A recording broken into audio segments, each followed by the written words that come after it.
ఏళ్ల క్రితం ఉండే ఆ సెక్యులర్ వాతావరణం ఏదైతే ఉందో అది ఖచ్చితంగా కొంత పోలరైజ్ అయిందని చెప్పాలి, అవునా కదా? ఇప్పుడు సెక్యులర్ అని ఎవరికి వాళ్ళు డబ్బా కొట్టుకోవడం కాదండి, ఎవరికి వాళ్ళు క్లెయిమ్ చేసుకోవడం కాదు.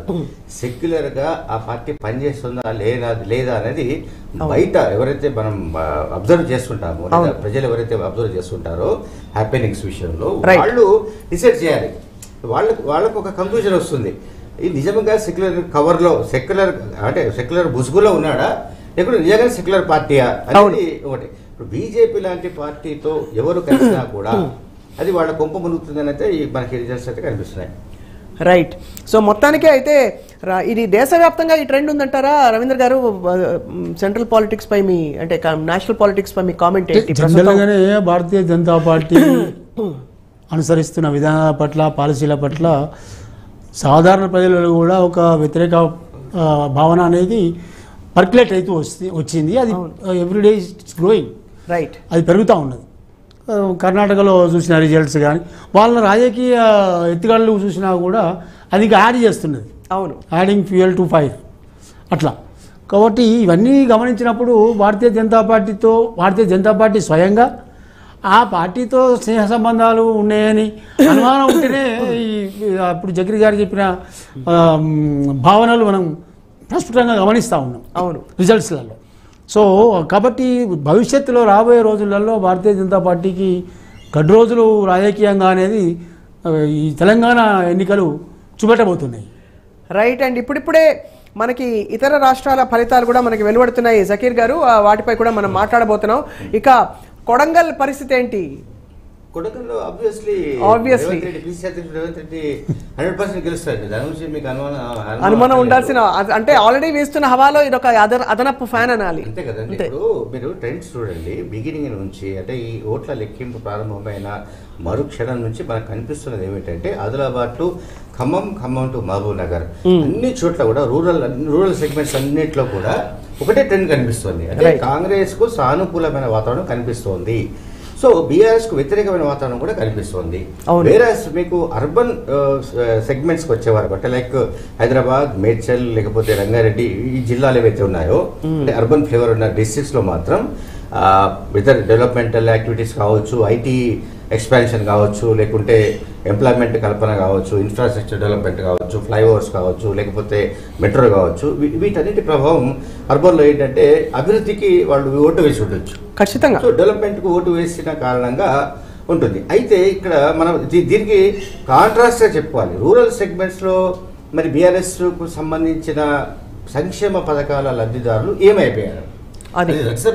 అంటే లబ్ధిదారులు లేరనా లేకపోతే వాళ్ళు సంతృప్తి చెందలేదనా మీరు ఎలా అన్వయించుకుంటున్నారు? లబ్ధిదారులు పుష్కలంగా ఉన్నారు. అది ఎంతమంది నాకు తెలియదు, కోటిన్నర పైగా ఉండి ఉంటారు నాకు తెలిసి. ఎదురైతే రైతు బంధు ఆర్ ఇంకేదో ఉన్నాయి చాలా 70 లక్షలు చాలా ఉన్నాయండి. More than 30. వనపర్తిలో మంత్రి నిరంజన్ రెడ్డి వెనుకంజ అంటున్నారు, అలాగే బాల్కొండలో ప్రశాంత్ రెడ్డి కూడా వెనుకబడ్డారని తెలుస్తోంది. సో బేసికలీ పాలకుర్తిలో కూడా ఝాన్సీ రెడ్డి కోడలు యశస్విని రెడ్డి గట్టి పోటీ ఇస్తోంది. ఆవిడ చిన్న పిల్ల అంటే 28 ఏళ్ళు 26 ఏళ్ళు ఎంతో చెప్తున్నారు, తను గట్టి పోటీని ఇస్తోంది. అంటే క్లియర్గా తను ఏమిటో తెలియకపోయినా ఇది వద్దు అని మాత్రం డిసైడ్ చేసుకున్నట్టు ప్రజలు మనకి అంటే అన్నిసార్లు అంత ఆరితేరిన నాయకుడైన ఎర్రబెల్లి మీద ఒక స్టాండ్ తీసుకుని ఒక స్ట్రాంగ్ కౌంటర్ ఇవ్వడం అనేది మంచి సాధారణ విషయం కాదు జకీర్ గారు. ఇప్పుడు అది కాదండి, ఇప్పుడు ఒక India today and axis my India రెండు జాయింట్గా విడుదల చేసిన సమయంలో అంటే రిజల్ట్స్ రైట్ అంటే చెప్తున్నా అంటే దీనికి సంబంధించి చెప్పడానికి నేను ప్రయత్నిస్తున్నా. రైట్. ఆ రోజు రాజీవ్ సర్దేశాయ్ ఒక కామెంట్ చేశాడు, ఇది ఒక సునామీ వస్తుందని చెప్పాడు. ఆయన చెప్పాడు, ఈ వర్డ్ వాడాడు, తెలంగాణలో కాంగ్రెస్ సునామీ వస్తుందని చెప్పాడు. ఆయన స్పష్టంగా చెప్పాడు. సో సునామీ వస్తుంది ఆయన చెప్పినందుకు సునామీ వస్తుంది అనుకోవట్లేదు. ఇది అదే పోలింగ్ తర్వాత 2 daysకి ఏమో కదా వాళ్ళు ఇచ్చింది. కానీ ఇప్పుడు మనం చూస్తున్న దాని ప్రకారం మొత్తం మంత్రుల్లో ఎక్సెప్ట్ నాకు తెలిసి ముఖ్యమంత్రి కేసీఆర్, కేటీఆర్ అండ్ హరీష్ రావు ఈ ముగ్గురే సేఫ్ గా కనిపిస్తున్నారండి. రిమైనింగ్ ఆల్ అంటే ఆల్మోస్ట్ స్లైట్ గా సూర్యాపేట జగదీష్ రెడ్డి కూడా కొంత కానీ ఉమ్మడి నల్గొండ జిల్లాలో ఆయనే కొంచెం గెలుపు దిశగా ఉన్నారు. ఉమ్మడి నల్గొండ జిల్లాలో మొత్తం 12లో కొత్త గొప్ప అంటే ఒక 100 ఓట్ల తేడాతోనైనా ఆయన బయటపడతాడనేది ఒకటి ఉంది కరెక్ట్ అదే ఎగ్జాక్ట్లీ. సో రిమైనింగ్ మీకు అందరు మంత్రులు అంటే ఈ 3-4 తీసేస్తే 18 మందిలో ముఖ్యమంత్రితో సహా 18 మంది క్యాబినెట్లో ఉంటే మొత్తం 14 మంది కూడా ఎదురెదుతున్నారు లేదా ఓటమి అంచనా ఉన్నారు. హూఎవర్ పువ్వాడ అజయ్ కావచ్చు, లేకుంటే నిరంజన్ రెడ్డి కావచ్చు, జగన్ రెడ్డి కావచ్చు, లేకపోతే మీకు ధర్మపురి అతను ఎవరు మన కుప్పల ఈశ్వర్ కావచ్చు, నిరంజన్ రెడ్డి వీళ్ళంతా అంటే అన్ని డిస్ట్రిక్ట్స్లో ఇక అటువంటి వేవ్ రైట్. అంటే ఒక ట్రెండ్ వచ్చినప్పుడు మీకు ఇంకొకటి చెప్పాలండి స్వప్న గారు, మనకి 2004లో రైట్ ఫస్ట్ టైం కాంగ్రెస్ పార్టీతో టీఆర్ఎస్ పార్టీ పొత్తు పెట్టుకొని పోటీ చేసే సమయంలో ఐ థింక్ 26 సీట్లే వచ్చాయి. ఆ సమయంలో మంచి హిమాహిమలు కొట్టుకుపోయారు దాంట్లో, ఏది తెలంగాణ ప్రభంజనం అంటారు కొట్టుకుపోయారు. అట్లాగే ఇప్పుడు కూడా ఏంటంటే టీఆర్ఎస్ పట్ల ఉన్న యాంటీ ఇంకంబెన్సీ ఫ్యాక్టర్ అనే ఒక వేవ్ అనండి, ప్రభంజనం అనండి, మీరు ఏదైనా అనండి, గాలి అనండి, దాంట్లో ఎవరు మినహాయింపు అయ్యే అవకాశం లేదు. నిరంజన్ రెడ్డినా లేకుంటే పువ్వాడ జయ ఇంకొకరు కాదు, అక్కడ మంత్రులా లేకుంటే ఎర్రబెల్లి దయాకర్ లాంటి వాడు. ఐ థింక్ ఎర్రబెల్లి దయాకర్ దాదాపు నాకు తెలిసి 6వ సారో 7వ సారో గెలిచినట్టుంది, ఇప్పటికే 6 సార్లు గెలిచి ఉంటాడు. ఇప్పుడు 7th time is contested right. But Errabelli Dayakar కూడా మీరు అన్నట్టు ఒక యువతి చేతుల్లో ఓడిపోతే అక్కడ యువతియా లేకుంటే ఇంకా ఏ రకమైన ఏమంటారు పొటెన్షియల్ లీడర్ అని పక్కన పెట్టండి రైట్. వన్స్ యాంటీ ఇంకంబెన్సీ ఒక ఫ్యాక్టర్ ఒక ఉధృతంగా పనిచేస్తున్న సమయంలో అది ఎవరిని మినహాయిస్తారు అనుకోవడానికి లేదు. అవును, అది 80 దాకా అయినా ఇంకా మనం అనుకుంటున్న ఈ డజన్ మంది మంత్రులు కూడా ఓటమి అంచుకు వెళ్ళిపోయే ఛాన్సెస్ ఉంటాయి. లేకపోతే మీకు చూడండి బీఆర్ఎస్ వేరే 35 to 40 దగ్గరే కొట్టుమిట్టాడుతుంది రైట్. బియాండ్ 40 ఓట్లే చూడండి పోవట్లేదు. అండ్ ఇప్పుడు ఇన్ఫాక్ట్ ఎంఐఎంకి ఇంకోటి తగ్గి 4 స్థానాల్లోనే వాళ్ళు ముందంజలో ఉన్నారు. బీజేపీ 8 స్థానాల్లో, కాంగ్రెస్ 66 స్థానాల్లో. ఇప్పుడు మనకి లేటెస్ట్ గా మన గ్రౌండ్ రిపోర్ట్స్ అందుతున్న ఎంఐఎంకి ఎప్పుడు కూడా వాళ్ళకి 7 సీట్లు గ్యారంటీగా వచ్చే పార్టీ అండి అది. అట్లాంటి 7 నుంచి ఇవాళ 5 కనిపిస్తున్నాయి. 5 నుంచి ఇంకా 4 అంటున్నారు. ఈ 5లో కూడా అనుమానాస్పదంగా నాకు ఉన్నాయి.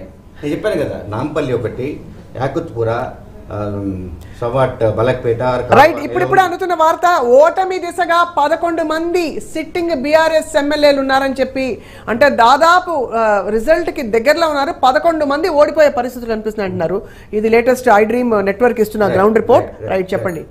అదే ఇప్పుడు నేను చెప్పిన కదా మేడం, ఇంతకుముందు మనం మాట్లాడుకున్నది ఎమ్మెల్యేల లేకుంటే ఇప్పుడు 40 సీట్లు వస్తున్నాయి బీఆర్ఎస్కు అని ప్రొజెక్షన్ వస్తుంది, లీడ్స్ వస్తున్నాయి. కాంగ్రెస్ పార్టీ వేరే 65 కనిపిస్తోంది. 65 లీడ్స్ కనిపిస్తున్నప్పుడు మరి ఖచ్చితంగా సిట్టింగ్ ఎమ్మెల్యేలు చాలా మంది ఎగిరిపోయే అవకాశం ఉంది. అవును, కాంగ్రెస్ పార్టీకి 2018లో కేవలం వచ్చింది వాళ్లకు 19 సీట్స్ మాత్రమే. 19 సీట్స్ నుంచి వాళ్ళు ఇవాళ 50 దాటి 60 క్రాస్ చేసి, అంటే మ్యాజిక్ ఫిగర్ కూడా క్రాస్ చేసి ముందుకు వెళ్తోంది అని అంటే రైట్. ఖచ్చితంగా మీరు చెప్తున్న సిట్టింగ్ ఎమ్మెల్యేలా, సిట్టింగ్ మంత్రులా, లేకుంటే ఎవరైనా కావచ్చు, వాళ్ళందరూ కూడా ఇంకా ఇంటిదారి పట్టని పరిస్థితి. అండ్ ఇంకా ఇప్పుడున్న పరిస్థితుల్లో మరి ఎన్ని రౌండ్లు అయ్యేసరికి మనకి స్పష్టమైన లీడ్స్ కనిపించిపోతాయి జకీర్ గారు. ఇప్పుడు దాదాపు 66-67 దగ్గర కాంగ్రెస్ ఉంది. రైట్ రవీంద్ర గారు. రైట్ రవీంద్ర గారు, మీ ఫైనల్ కామెంట్తో మీరు బయలుదేరతారా? మీకు ఇవాళ న్యూస్ ఛానల్స్లో వరుస పెట్టి. అవును, అయితే సిట్టింగ్ స్థానాలు ఇట్లాంటి డిస్కషన్ అనేది ఏది ఓటింగ్ ప్యాటర్న్లో కనిపించదు. వాళ్ళకు ఒక అభిప్రాయం ఉంది, మార్పు దిశలో ఆలోచించిండ్రు కాబట్టి అక్కడ మంత్రి ఉన్నారా, ముఖ్యమంత్రి గారి ఉన్నారా, ఇంకోళ్ళు ఉన్నారా కూడా వాళ్ళు ఆ డిస్కషన్ పవర్ని వాడరు. అవును, కాకపోతే వాళ్ళ అభిప్రాయాలు చెప్పడానికి ఇది ఒక ఆయుధం. ప్రజలకు దొరికేది మనం ఏదో వ్యాసాలు రాస్తాము లేదా ఇట్లాంటి డిబేట్లు చేస్తాం. ప్రజలకు ఉన్న ఆయుధం ఏంది? 5 ఏళ్ళకి ఒకసారి ఓటు ద్వారానే వాళ్ళ అభిప్రాయాలన్నీ గంపగుత్తగా రంగరించి ఓటు వేయడం ద్వారా చెప్పాలి. కాబట్టి అదే అభిప్రాయం ఉంటుంది. వాళ్ళ మనసులలో కూడు కట్టుకున్న అభిప్రాయం అంతా కూడా వీటిలలో చేస్తారు. కేసీఆర్ చెప్పినట్టే చేస్తారు వాళ్ళు కూడా. కేసీఆర్ ఏం చెప్పాడు సభలో, ఎన్నికల ప్రచార సభల్లో, నేను సెటర్ కదా నిజం చెప్తున్నానండి. ఏమని ఎన్నికల ప్రచార సభల్లో కేసీఆర్ రిపీటెడ్ గా చెబుతూ వచ్చింది ఏమిటంటే ఓటు అనేది మీ చేతిలో వజ్రాయుధం. సో అది ఎట్లా ఎవరి తలరాత మారుస్తారు ఏమిటి అనేది మీరు నిర్ణయించుకోండి, బాగా ఆలోచించండి, ఇంటికి పోయి చర్చించండి, నేను చెప్పిన విషయాలన్నీ అందరితో డిస్కస్ చేయండి, ఫైనల్గా ఒక కంక్లూజన్కి రండి అని చెప్తూ వచ్చాడు ఆయన. బహుశా కేసీఆర్ చెప్పింది వాళ్ళు విన్నారేమో అనుకుంటున్నాను నేనైతే. రైట్, మొత్తానికి చాలా ఒక క్లిష్టమైన పరిస్థితి అధికార పార్టీకి. ఎందుకంటే 10 ఏళ్ళు తెలంగాణ స్థాపించి తెలంగాణ ఎలా ఉండాలి, అసలు నీళ్లు నిధులు నియామకాలు ఇలా ఉండాలని నిర్ణయించాం మేము, ఇదంతా మనది మాది అని అనుకున్న పరిస్థితి నుంచి ఇప్పుడు దాదాపు చొచ్చుకొచ్చేసింది ప్రజల తీర్పు. అండ్ ఒకటి స్పష్టమైపోయింది జకీర్ గారు, 600 అయినా ప్రజలు డిసైడ్ అయితే ఎవరు ఆపలేరు. ప్రజలు డిసైడ్ కావడానికి చాలా రీజన్స్ ఉండొచ్చు, రైట్, కానీ ప్రజలు ఒకసారి మైండ్లో ఫిక్స్ అయితే వాళ్ళు బ్లైండ్గా పోతారండి. ఇంకా దాని నుంచి మనం ఎక్కువ ఆలోచించడం అనవసరం. అయితే రవి ఇంతకు ఒక మాట చెప్పినట్టు చేంజ్ ఈజ్ ఇన్ఎవిటబుల్ అండి. మార్పు అనేది ప్రజలు కోరుకుంటే, రైట్, ఆ దిశగా కనుక వాళ్ళు ఒక డిసిషన్ తీసుకుంటే దాన్ని ఎవరు ఆపలేరు. అంటే ప్రజాభిప్రాయాన్ని మీరు కాకపోతే ఒకరోజు 2 రోజులు ఏదైనా గోల్మాల్ చేసి మాయమంత్రాలు చేసి టక్కుటమార విద్యలతో ఏదైనా కొంత అటు ఇటు మార్చడానికి ప్రయత్నం చేయొచ్చు, కానీ ప్రజలు ఒక అభిప్రాయానికి ఆల్రెడీ వచ్చి ఉంటే దాన్ని మార్చడం అసాధ్యం. నేను అది అందుకే పోలింగ్కి 15 రోజుల ముందే చెప్పాను, ఇది పరిస్థితి చాలా క్రిటికల్గా ఉంది, గ్రామీణ ప్రాంతాల్లో ఓటర్లు డిఫరెంట్గా ఉన్నారు, సంథింగ్ ఏదో వాళ్ళు మార్పు కోరుతున్నారు, ఎందుకు ఈ మార్పు కోరుతున్నారు అనే పాయింట్ మీద ఇప్పుడు ఈ రిజల్ట్స్ అన్ని కూడా మనకు చాలా క్లియర్గా కనిపిస్తున్నాయి, స్పష్టంగా. బట్ 65+ అంటే ఆల్మోస్ట్ ఇది ఏమంటే మన మ్యాజిక్ ఫిగర్ క్రాస్ అయ్యి చేరుకుంది ఆల్రెడీ దాదాపుగా. అండ్ లేటెస్ట్గా 38 స్థానాల్లో బీఆర్ఎస్, 66 స్థానాల్లో కాంగ్రెస్, 8 స్థానాల్లో బీజేపీ అండ్ 4 స్థానాల్లో ఎంఐఎం ముందంజలో ఉన్నట్టు తెలుస్తుంది. కాంగ్రెస్ బోణి కొట్టి ఖమ్మం జిల్లాలో రెండు స్థానాల్లో విజయం సాధించేసినట్టు తెలుస్తోంది. ఇది కూడా ఒక అండ్ రాష్ట్ర మంత్రులందరూ కూడా దాదాపు వెనుకంజలో ఉన్నారని తెలుస్తోంది. ఓటమి దిశగానే పయనిస్తున్నట్టు అర్థమవుతోంది.